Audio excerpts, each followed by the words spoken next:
Cast Story, le podcast du Club Média. Collège de la Vallée de la Bièvre, Artzwiller.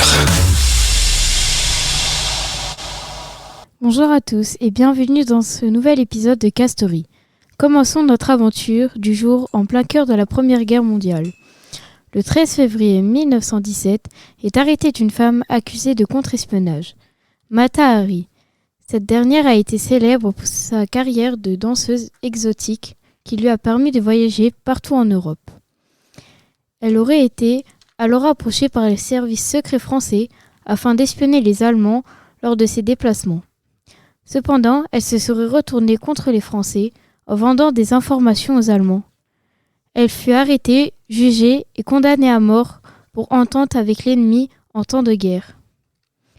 Avançons un peu dans le temps jusqu'au 13 février 1960.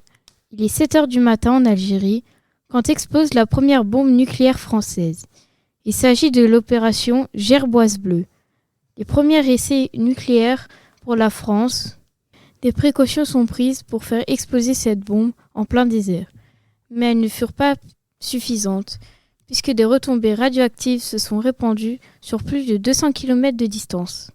Ce jour-là, la France devient le 4e pays à avoir la bombe atomique, après les États-Unis, l'URSS et le Royaume-Uni. Poursuivons avec le 13 février 1974. Ce jour-là, l'écrivain russe Alexandre Solzhenitsyn, expulsé de l'URSS et déchu de sa nationalité soviétique. En effet, cet écrivain était connu pour ses livres critiquant le régime communiste. Il avait d'ailleurs remporté le prix Nobel de la littérature en 1970. Il se réfugie ensuite aux États-Unis où il passe 20 ans en exil. Il a rédigé son célèbre livre Rouge Rouge qui explique le mécanisme de la révolution russe. Il finit par être réhabilité en 1994 et finit sa vie en Russie.